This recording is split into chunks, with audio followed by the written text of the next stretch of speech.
Hello, grade 8. Today we're going to look at special triangles. You would have probably learned about these triangles in grade 7, but today we're going to uncover more secrets about these special triangles. In a lesson, we're going to be able to recognize these triangles when we see images of them, and we're also going to use the properties or the things we know about the special triangles to help us solve particular types of problems where we need to find angles and sometimes even sides of triangles. The first triangle we're going to look at is called an isosceles triangle. And in its root, iso means same. And in this particular type of triangle, you're going to have two sides that are the same, and that's where the triangle gets its name.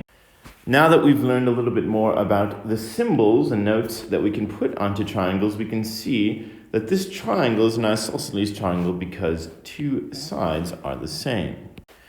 Now, what you might not have known, which is new this year and incredibly important, is this. If you've got two sides that are the same in a triangle, it means the base angles are the same. And if we think about English, base means the bottom of something. So here's the bottom of the triangle. And it means that these angles in the corner are going to be the same. It's also going to be important as we move forward in our study of mathematics to note that the opposite is also true. If we have two base angles in a triangle that are the same, it will mean that the sides above them are going to also be the same. And we're going to use that property a lot when we start studying congruent triangles. We now have enough skill and knowledge to be able to deal with more difficult geometry problems. In these problems, we're going to need to use clues to unlock the puzzle and solve the problem.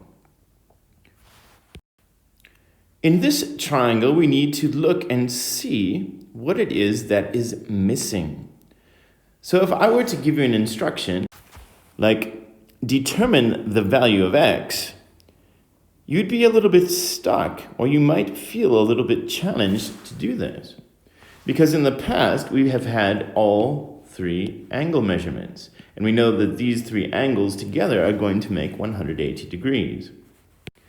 But now we are missing an angle, angle B, and we have to figure out what the value of that angle is in order to figure out how to find the value of x. And this is why we have to use the clues.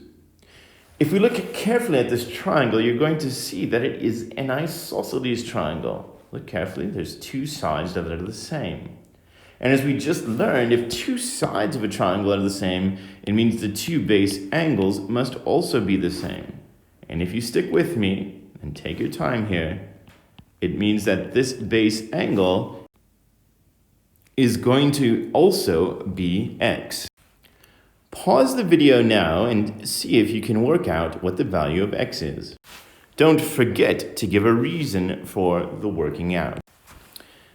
To start this problem, we're going to put the three angles in the triangle equal to 180 degrees because we know three angles in a triangle make 180 degrees. This time we're going to have two reasons though instead of one. We know that this x is equal to the other base angle of x because it is an isosceles triangle, and we need to state that.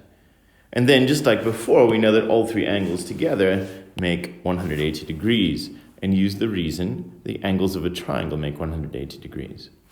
The rest is fairly easy equations.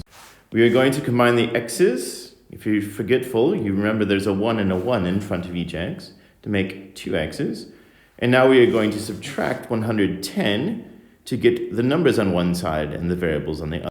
We then are going to get 2x is equal to 70 when that math is done. And to get the final answer, we're going to get x by itself by dividing by 2 on each side. And our final answer then is going to be x is equal to 35 degrees. The other special triangle that you might remember from primary school is called the equilateral or equilateral triangle. And you can see with the roots here, equa is equal. And you might not know this, but you will now, that lat always means sides are going from side to side.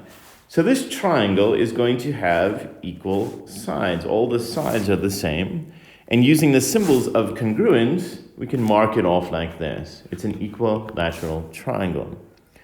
And that means, just like we learned before, that if we have sides that are the same, the angles must also be the same. And in this case, all the angles of an equilateral triangle will be the same, because all the sides are the same.